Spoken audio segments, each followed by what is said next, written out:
Park স্ট্রিটের magma building এ আগুন, ঘটনাস্থলে দমকলের 10টি ইঞ্জিন। ইতিমধ্যেই আগুন নিয়ন্ত্রণে আনার কাজ চলছে, তবে আগুন নিয়ন্ত্রণে আনা যায়নি বলেই খবর।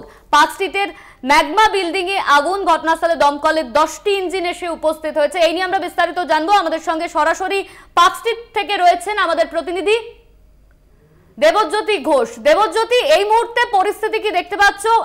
দমকলের 10টি ইঞ্জিন এসে পৌঁছেছে, আগুন কি নিয়ন্ত্রণে আনা সম্ভব হয়েছে? না দেখো, এখনো পর্যন্ত আগুন নিয়ন্ত্রণে আসেনি। পুলিশের পদস্থ কর্তারা রয়েছেন, দমকলের প্রায় 10টি ইঞ্জিন কাজ করছে। আমার ক্যামেরা পার্সনকে দেখাতে অনুরোধ করবো, এখনো পর্যন্ত বাইরের দিকে যে আগুন, সেই আগুনটা নিয়ন্ত্রণে আসলেও ভিতরের দিকে কিন্তু আগুন এখনো পর্যন্ত রয়েছে। কারণ এখনো পর্যন্ত যেটুকু দমকলের পক্ষ থেকে প্রাথমিকভাবে জানানো হয়েছে যে এসি থেকে শর্ট সার্কিটের ফলে এই ঘটনা ঘটেছে। এই মুহূর্তে একটা অফিস পাড়াতে কিন্তু চাঞ্চল্য শুরু হয়েছে, কারণ ইতিমধ্যেই কিন্তু এখানে যে বাড়িতে যারা ছিলেন, অর্থাৎ এই অফিসটার মধ্যে যাদের ছিলেন তাদের সকলকে বার করা গেছে। 10টার কিছু পরেই আগুনটা লেগেছে। এই মুহূর্তে কিন্তু দমকলের আধিকারিকরা কাজ করছেন, পুলিশের আধিকারিকরা রয়েছেন। এই মুহূর্তে এখনো পর্যন্ত 10টি ইঞ্জিন কাজ করলেও এখনো পর্যন্ত তেমন কোনো খারাপ খবর নেই। তবে দমকলের পক্ষ থেকে জানানো হয়েছে আরও কিছুক্ষণ সময় লাগবে বলে তিনি জানিয়েছেন। এবং এই মুহূর্তে কিন্তু পুলিশের পদস্থ কর্তাদের পাশাপাশি রয়েছেন দমকলের আধিকারিকরা, এবং কী কারণে এই ঘটনা ঘটেছে তা নিয়ে কিন্তু পুলিশের মধ্যে কিন্তু একটা তারা তদন্ত করছেন এবং দমকলের আধিকারিকরাও কাজকর্ম করছেন। অর্থাৎ তাদের কাছে অত্যন্ত গুরুত্বপূর্ণ এই মুহূর্তে যেভাবে আগুন নেভানোর কাজ চলছে, সেই কাজটি যাতে অতি দ্রুত শেষ করা যায়। দেবজ্যোতি, এই ঘটনায় কোনো হতাহতের খবর রয়েছে? না না না, এখনো পর্যন্ত সেরকম কোনো ঘটনা নেই।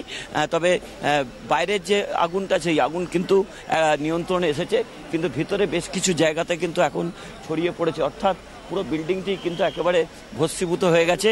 আমি আমার ক্যামেরা পার্সনকে দেখাতে অনুরোধ করব, পাশের যে বাড়িটি রয়েছে সেই বাড়িটি থেকে জল দেওয়ার কাজ চলছে।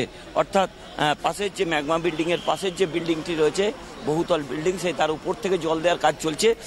দমকলের কাছে কাজটি সহজ হয়েছে, কারণ যে বিল্ডিংটি আগুন লেগেছে সেই বিল্ডিংটায় উচ্চতায় তার থেকে বেশ কিছুটা কম, এবং সেই জন্যই কিন্তু দমকলের আধিকারিকদের কাছে কাজটা বেশ কিছুটা সুবিধা হয়েছে। তবে ওই বিল্ডিংয়ের কিন্তু ভিতরেও বেশ কিছু অগ্নি নির্বাপনের ব্যবস্থা ছিল, জলের ট্রাঙ্কের ব্যবস্থা ছিল, সেই থেকেই কিন্তু অগ্নি নির্বাপনের কাজ চলছে। তবে কিন্তু আগুন এখনো পর্যন্ত বাইরের অংশের নিয়ন্ত্রণ হলেও ভেতরেও কিন্তু একেবারে দাউ দাউ করে জ্বলছে। পুলিশের পদস্থ কর্তারা এবং দমকলের আধিকারিকরা তারাও কিন্তু উপরে উঠেছেন, এবং এই মুহূর্তে আমার ক্যামেরা পার্সন যে ছবি দেখাচ্ছে যে দাউ দাউ করে কিন্তু এখনো পর্যন্ত ম্যাগমা বিল্ডিংয়ের ওপরের যে অংশ, সেই অংশটা জ্বলছে। তবে আগুন নিচের দিকে এখনো পর্যন্ত এসে পৌঁছায়নি, যাতে নতুন করে আগুন নিচের দিকে এসে পৌঁছাতে না পারে, সেটাই কিন্তু পুলিশের কাছে চ্যালেঞ্জ, এবং সেটাই তারা মেনটেন করার চেষ্টা করছেন। দেবজ্যোতি, কত টাকার ক্ষয়ক্ষতি হতে পারে বলে মনে হচ্ছে, কি জানা যাচ্ছে সেই নিয়ে? দেখো, যেহেতু বহু অফিস ছিল, এখনো ক্ষয়ক্ষতির পরিমাণ হিসাব করা সম্ভব নয়। তবে পুলিশের এবং দমকল কর্মীদের কাছে মূল যে কাজ, সেটা হচ্ছে আগুনকে নিয়ন্ত্রণে আনা, সেই কাজটাই তারা করছেন। দেখো, এগুলো কিন্তু বহুজাতিক সংস্থার 2টি অফিস ছিল, সেই জায়গাতে ক্ষয়ক্ষতির পরিমাণ এই মুহূর্তে হিসেব করা সম্ভব নয়। আমার ক্যামেরাম্যানকে দেখাতে অনুরোধ করব যে যেভাবে পাশের বাড়ি থেকে আগুন নেভানোর জন্য কাজ চলছে, এবং পাশের বিল্ডিং থেকে যেসব আবাসিকরা ছিলেন তাদেরও কিন্তু ইতিমধ্যেই পুলিশের পক্ষ থেকে বের করে দেওয়া হয়েছে। অর্থাৎ এই মুহূর্তে দমকল আধিকারিকরা যেটা তাদের কাছে চ্যালেঞ্জ, কারণ পাশেই রয়েছে একটি ইউনিয়ন ব্যাংক রয়েছে, এবং পাশে একটি পেট্রোল পাম্প রয়েছে, সেই দিক থেকে আগুন যাতে ছড়িয়ে না পড়ে, এবং পাশের যে বিল্ডিংটি রয়েছে সেই বিল্ডিংটি কিন্তু বেশ কিছু আবাসিক থাকে, সেই জন্য তাদের কাছে চ্যালেঞ্জ যে যাতে আগুন ছড়িয়ে না পড়ে।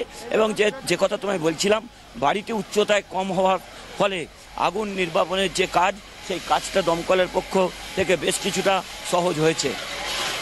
একদমই দেবজ্যোতি, তুমি ঠিক যেমনটা জানালে, পাশের বিল্ডিং থেকেও আগুন নিয়ন্ত্রণে আনার কাজ চালানো হচ্ছে। ধন্যবাদ তোমায়। আমাদের সঙ্গে সরাসরি ছিলেন আমাদের বিশেষ প্রতিনিধি দেবজ্যোতি ঘোষ।